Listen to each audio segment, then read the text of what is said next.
우리 다 같이 일어나셔서 하나님의 말씀을 겸손히 받겠습니다. 제가 봉독하겠습니다. 야곱이 눈을 들어보니 에서가 400명의 장정을 거느리고 오고 있는지라. 그의 자식들을 나누어 네오와 라헬과 두 여종에게 맡기고 여종들과 그들의 자식들은 앞에 두고 네오와 그의 자식들은 다음에 두고 라헬과 요셉은 뒤에 두고 자기는 그들 앞에서 나아가되 몸을 7번 땅에 굽히며 그의 형 에서에게 가까이 가서 에서가 달려와서 그를 맞이하여 안고 목을 어금 맞추고 그와 입 맞추고 서로 우니라. 에서가 눈을 들어 여인들과 자식들을 보고 묻되 너와 함께한 이들은 누구냐? 야곱이 이르되 하나님이 주의 종에게 은혜로 주신 자식들이니이다. 그때 여종들이 그의 자식들과 더불어 나와 절하고 레아도 그의 자식들과 더불어 나와 절하고 그 위에 요셉이 라헬과 더불어 나와 절하니 에서가 또 이르되 내가 만난 바 이 모든 때는 무슨 까닭이냐? 야곱이 이르되 내 주께 은혜를 입으려 함이니이다. 에서가 이르되 내 동생아 내게 있는 것이 족하니 내 소유는 내게 두라. 야곱이 이르되 그렇지 아니하니이다. 내가 형님 눈앞에서 은혜를 입었사오면 청하건대 내 손에서 이 예물을 받으소서. 내가 형님의 얼굴을 배운즉 하나님의 얼굴을 본 것 같사오며 형님도 나를 기뻐하심이니이다. 아멘. 박영호 목사님 나오셔서 하나님의 얼굴을 보았습니다라는 제목으로 말씀 전하실 때 성령 하나님의 크신 은혜와 크신 충만함이 있기를 소망합니다.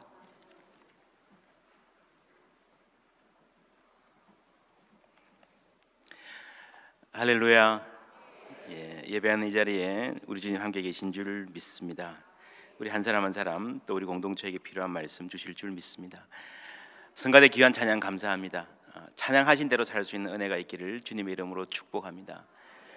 날씨가 많이 추워졌죠? 옆에 분에게 한번 인사하십시다. 따뜻한 계절 되시기 바랍니다. 아주 웃는 얼굴로 함께 인사하는 게 참 좋습니다. 하나님이 우리가 서로 사랑하고 웃고 인사하고 축복하는 것 귀하고 예쁘게 보실 줄 믿습니다. 야곱의 이야기를 영화로 만든다면 지난주에 야곱이 우물가에서 낯선 여자를 만나 우는 장면에 대한 이야기를 했습니다. 이제 오늘은 야곱이 고향에 돌아가는 이야기입니다. 야복 강가에서 목숨을 건 씨름을 하고 그리고 형님을 만나는 장면입니다. 이것 역시 영화로 만들기에 조금 어려운 장면입니다. 왜냐하면요, 제 생각에 영화를 만들면 이 야복 강을 건넌다라는 느낌, 그죠?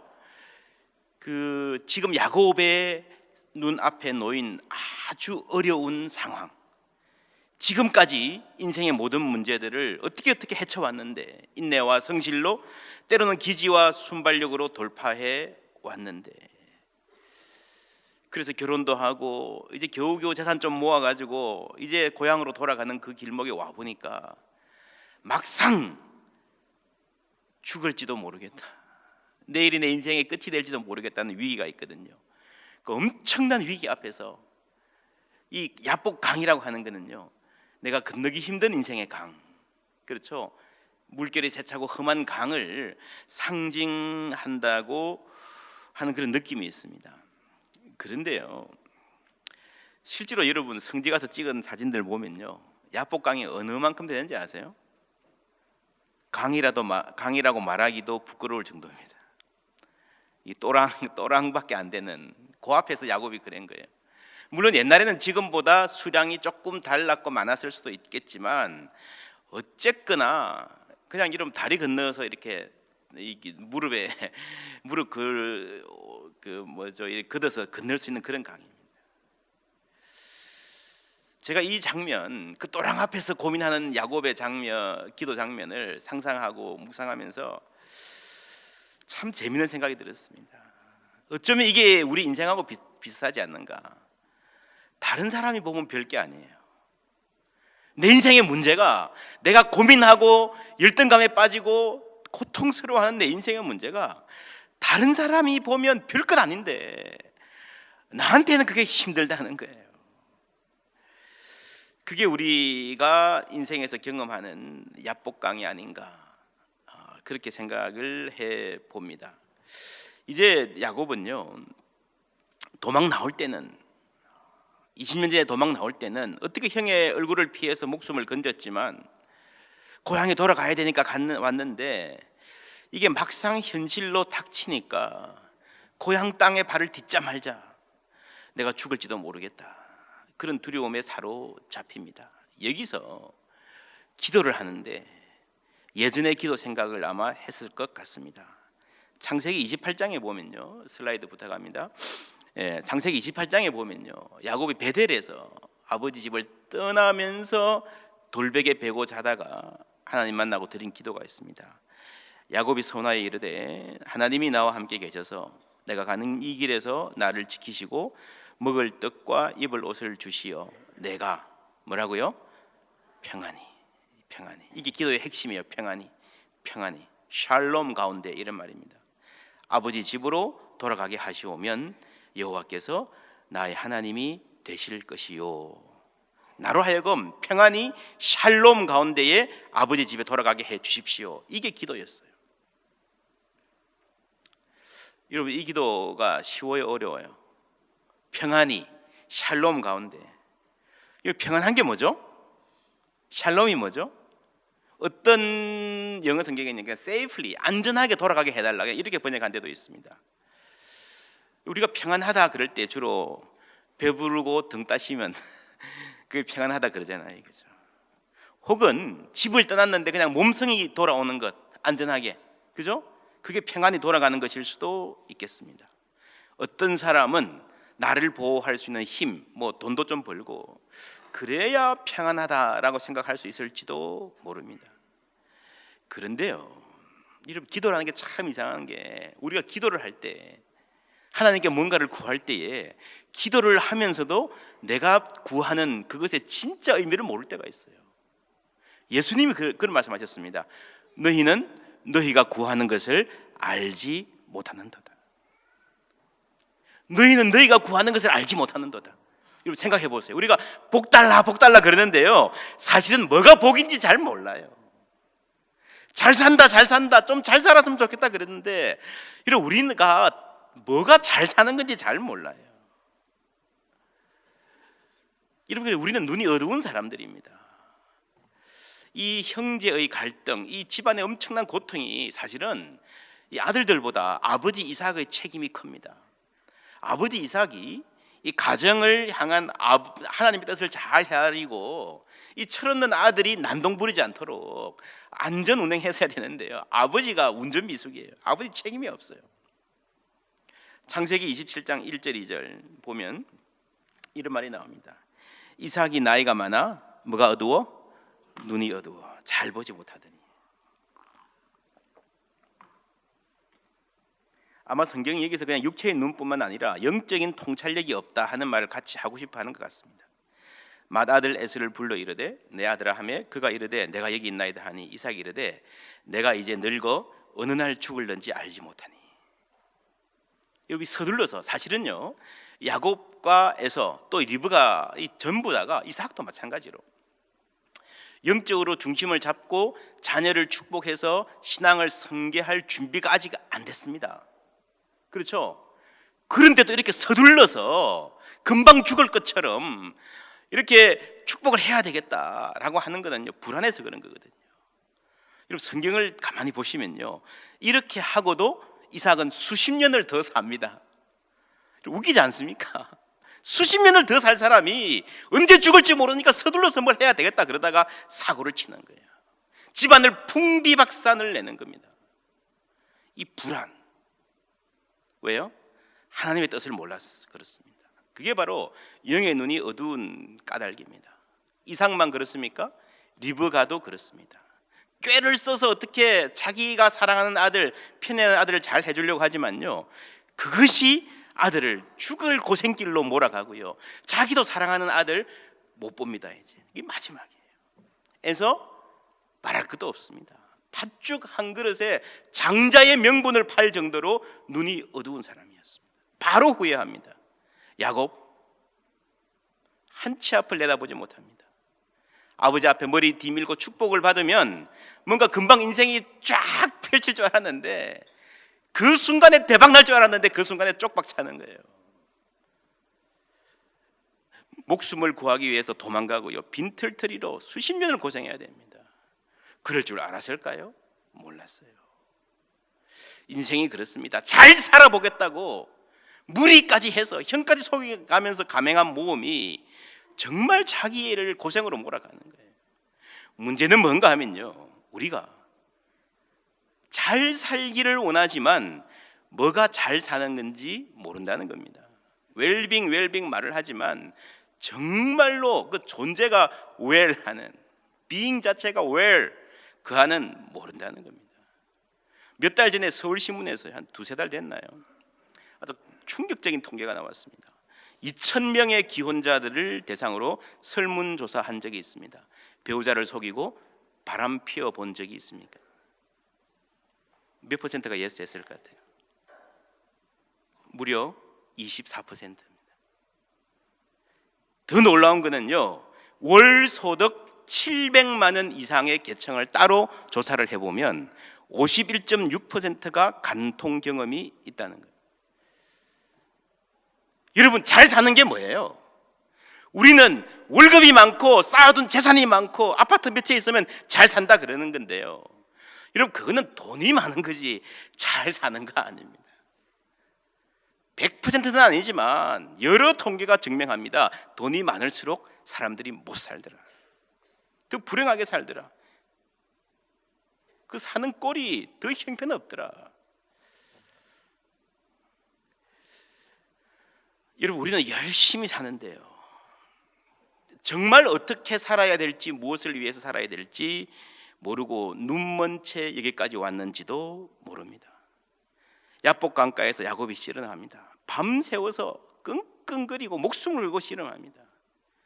근데 여러분, 씨름하는 동안에 내가 누구하고 씨름하는지를 몰라요. 이거 웃긴 거 아닙니까? 열심히 이 사람 이기려고 씨름하는데요, 상대방이 누군지도 모르고 씨름하는 거예요. 떠나고 나서야 내가 하나님과 겨루었다, 그래서 이겼다, 그러고 하는 거예요. 여러분, 우리 인생이 그렇습니다. 미네르바의 부엉이는 해가 져야 날기 시작한다, 유명한 말이죠, 철학자들이. 지나고 나서 그게였구나, 지나고 나서 그게 그 의미였구나, 다 지나고 떠나고 나서 그때가 행복했구나. 그렇죠? 이제는 기회가 다 사라지고 나서 그때가 소중한 시간이었구나, 그러면서 눈을 떠가는 거예요. 여러분, 이 가족이 대표입니다. 이삭, 리브가, 에서, 야곱, 전부 다 눈먼 사람이에요. 무슨 말인가 하면요, 모든 인생이 다 그렇다는 거예요. 우리는 그렇지 않습니까?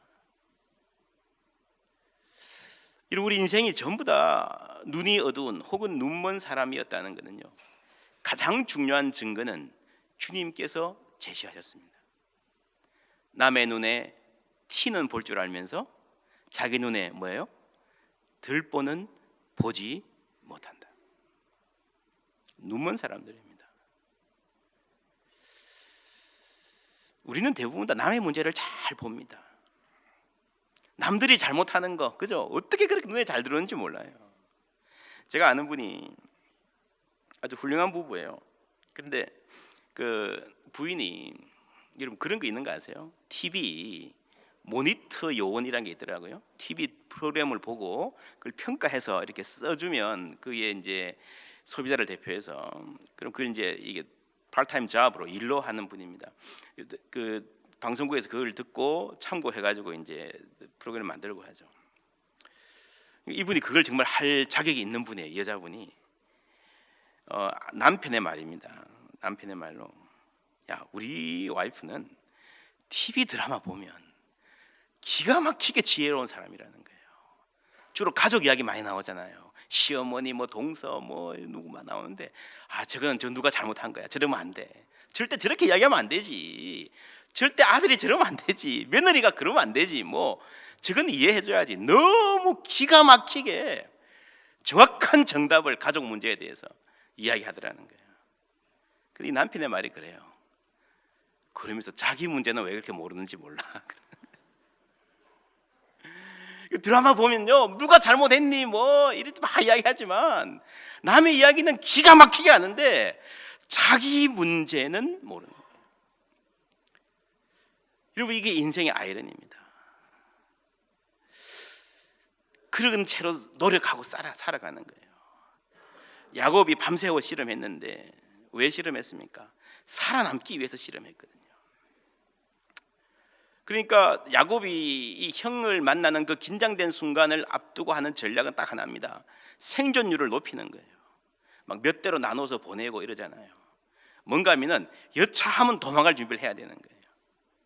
근데 밤새워서 씨름한 그 결과가 뭔가 하면요, 다리를 절게 됐습니다. 무슨 말이에요? 여러분, 씨름하느라 밤을 꼬박 샜는데 성경 볼까요? 32장 31절, 그가 브니엘을 지날 때에 뭐라고요? 해가 돋았고 그의 허벅다리로 말미암아 절었더라. 여러분 생각해 보세요. 새 아침에 해가 돋습니다. 이 해는 보통 해가 아니에요. 수십 년 외국 생활하다가 이제 고향 땅으로 들어가는 찬란한 아침 해가 돼야 되는데 그 해가 떠오르는데 나는 뭐예요? 장애인이에요. 다리를 절어요. 눈앞에 누가 오면 도망가야 되는데 도망도 못 가게 생겼어요. 살아남을 확률이 훨씬 더 떨어졌습니다. 더 중요한 거는요, 여러분 그랬죠?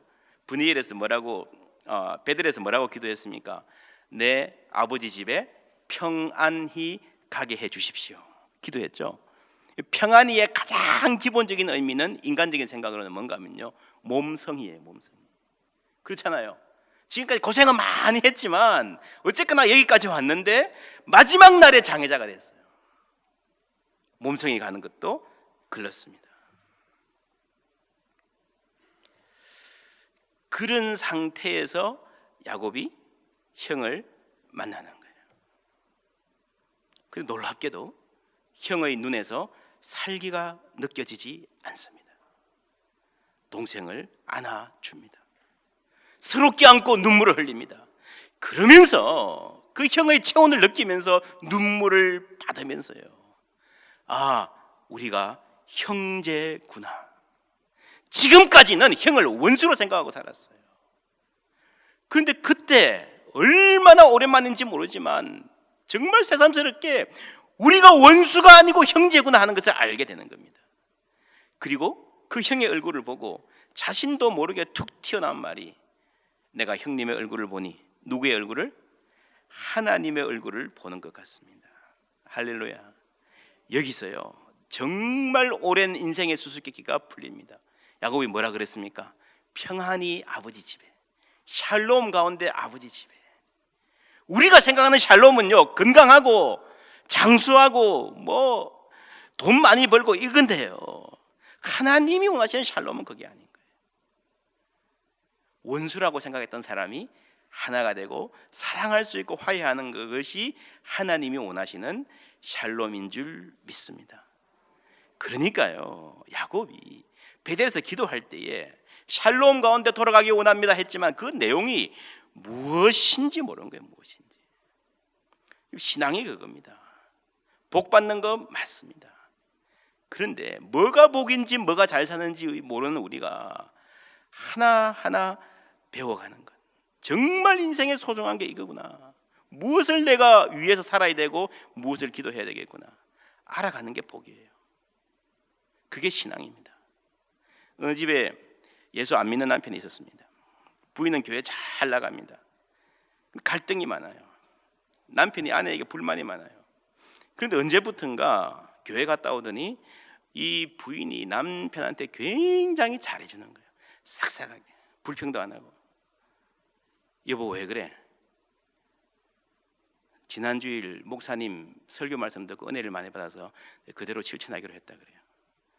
이 남편이 궁금해가지고 교회 찾아가가지고 물어봤어요. 목사님, 도대체 지난주에 무슨 설교를 하셨길래 제 아내가 그렇게 바뀌었습니까?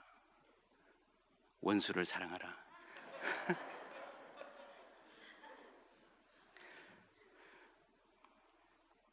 원수를 사랑하라는 말 듣고 그대로 순종하니까 일본 원수가 남편이었던가 보죠.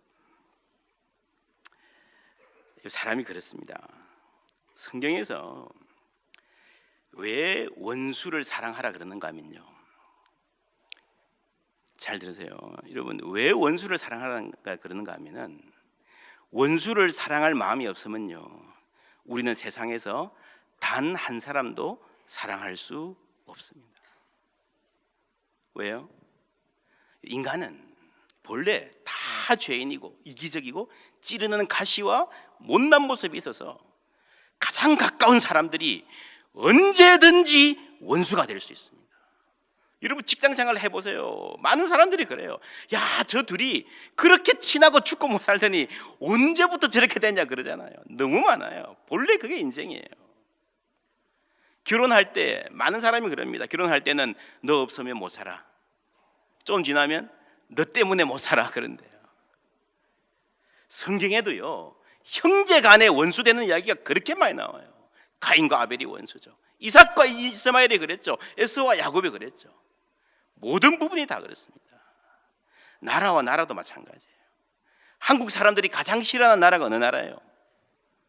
사람마다 다르겠지만 북한하고 일본이잖아요. 최고 가까운 두 나라예요. 그게 인생의 역사예요. 전부 가까운 나라끼리 싸우는 거예요. 복음이 뭡니까? 죄인이 하나님 품에 돌아오는 것. 내가 예수 믿고 천국 가는 건 맞습니다. 그러나 그거는요, 반쪽이에요, 반쪽. 여러분, 탕자의 비유 보세요. 이 탕자의 비유는 많은 학자들이 복음의 의미를 예수님이 직접 자신의 입으로 가장 선명하게 제시한 말씀이라 그럽니다. 예수님이 직접 하신 이 탕자의 비유, 탕자가 돌아와서 아버지 품 안에 안기는 것, 죄인인 한 인간이 하나님 품으로 돌아오는 것, 그게 복음이에요. 근데 그게 끝이 아니에요. 그 다음 이야기가 나옵니다. 무슨 이야기입니까? 탕자의 비유 아세요, 여러분? 여러분, 한 죄인이 하나님 품으로 돌아와서 천국 가게 되었다, 할렐루야, 그게 복음의 전부면 탕자의 비유가 거기서 끝나야 돼요. 그렇지 않습니다. 그 다음에 누구 이야기가 나오죠? 집안에 남아있던 형 이야기가 나와요. 동생이 아버지 품에 안기기에 못마땅하다는 거예요. 무슨 말입니까? 내가 아버지 집에 있고 내가 하나님 품에 있고 내가 천국 백성이라 하면서 내 마음으로 형제를, 내 마음으로 죄 지은 사람을 받아들이지 못하면 그 구원 의심해 보아야 한다는 이야기예요. 아시겠습니까? 신약성경 에베소서 2장 말씀 봅니다. 한번 펴보십시오. 에베소서 2장.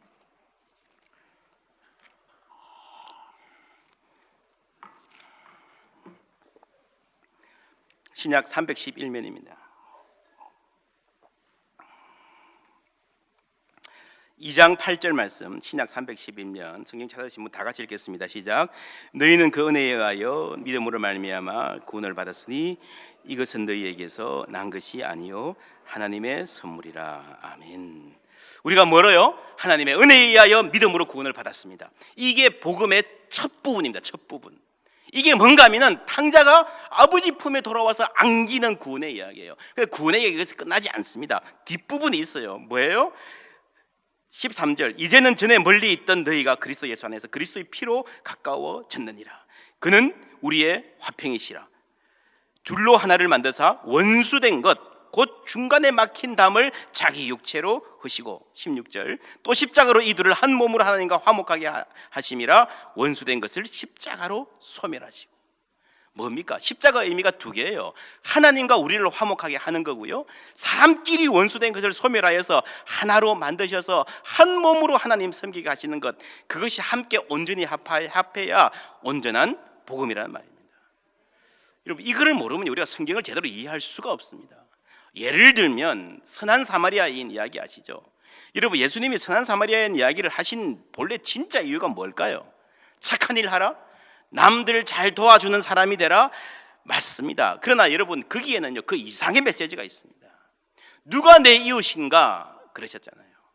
여러분, 착한 일 하라는 게 목표면요, 예수님이 이 말씀을 하시면서 여기서 사마리아인을 등장시키면 안 돼요. 왜요? 사마리아인이라는 자체가 워낙 거부감이 많은, 그렇잖아요. 사람들이 다 싫어하는 사람들이기 때문에 착한 일 하라 이게 목적이면요, 사마리아인이라는 말을 입에 담는 순간 그 목적은 꽝입니다. 생각해 보세요. 여러분이 무슨 방송국 PD가 되어서 뭐 이웃을 서로 도와줍시다, 뭐 서로 존중하고 양보합시다, 그런 공익 광고 영상을 만든다고 생각하십시다. 그럼 그 주인공으로 누구를 쓰겠어요? 이미지 좋은 사람 쓰겠어요? 아니면 금방 사고 쳐가지고 만인의 손가락질 받는 사람 쓰겠어요? 이런 만인의 손가락질 받는 배우를 쓴다면요, 그 PD는 바보예요, 바보. 그렇지 않습니까? 착한 일 합시다, 이웃 도와줍시다, 그런 캠페인이 목적이면 선한 사마리아인이라는 이 사람을 예수님이 이 비유에 등장시킬 이유가 없지 않습니까? 예수님이 바보입니까? 그렇지 않아요. 무슨 말입니까? 원수 사랑이에요, 원수 사랑. 결국에 성경의 모든 메시지는 여기로 통하게 되어 있습니다. 여러분, 교회가 무엇이라 생각합니까? 예수 믿고 천국 가기 위한, 맞습니다. 그러나 전부가 아닙니다. 여기서 원수까지도 사랑하는 훈련을 하는 거예요. 원수도 품어주는 거예요. 형제의 얼굴에서 자매의 얼굴에서 하나님의 얼굴을 보는, 하나님의 형상을 발견하는 그 놀라운 은혜를 체험하는 것이 교회인 줄 믿습니다. 그게 복음의 삶이에요. 우리는 여전히 이기적입니다. 남의 눈에 티는 보고 내 눈에 들보는 깨닫지 못하는, 그 티 하나 가지고 난리치는 못난 사람들입니다. 그러나 예수 믿음은 달라요. 주 안에 감추인 새 생명 얻으니 죄인도 원수도 뭐로 변한다? 친구로 변한다. 할렐루야. 이러한 믿음의 역사가 우리 가운데 일어나기를 주님의 이름으로 축복합니다. 프랑스에서 전해오는 이야기입니다. 한 수도사가 저자들에게 물었습니다. 너희들은 언제 새날이 밝아온다고 생각하느냐? 저 언덕에 새들이 일어나 깨어나 뒤적일 때입니다. 아니다. 저 멀리 언덕에 농부가 일하러 들러 나가는 모습이 눈에 보일 때입니다. 아니다. 저 멀리 언덕에 희미하던 교회 종탑이 선명하게 눈에 들어올 때입니다. 아니다. 스승이 말합니다. 저 멀리 언덕에 어떤 사람이 보이는데 오랫동안 원수로 생각했던 사람이었는데 그 사람이 형제로 보일 때, 그때 새날이 밝아오는 것이다. 여러분, 야곱이 고향으로 돌아가는 그날, 자기는 몸성이 가기를 바랬는데요, 직전에 장애인이 되었어요. 해는 떠오르는데 다리는 절룩거립니다. 우리의 인생 모습 비슷합니다. 뜻대로 안 돼요. 그러나 그럼에도 불구하고 원수의 얼굴에서 하나님을 볼 수 있는 그 마음만 있으면 잘 살은 거예요. 그 인생 복 받은 거예요. 하나님의 은혜를 아는 사람입니다. 이런 은혜가 있기를, 이런 새날이 우리 가운데 밝아오기를 예수님의 이름으로 축복합니다. 기도하겠습니다. 하나님 감사합니다. 우리 한 사람 한 사람 주의 복음의 은혜로 십자가의 사랑으로 구원하여 주시며 주의 몸된 교회를 함께 이루며 말씀대로 살게 하시니 감사합니다. 그 사랑으로, 예수 그리스도께서 우리를 사랑하신 그 사랑으로 서로를 품어주고 존중하며 인내하며 남을 나보다 낮게 여기며 주님의 크신 뜻 이루어가는 우리들, 그리하여 세상의 빛과 소금이 되는 우리 교회 될 수 있도록 은혜 다하여 주시옵소서. 예수 그리스도의 이름으로 기도하옵나이다. 아멘.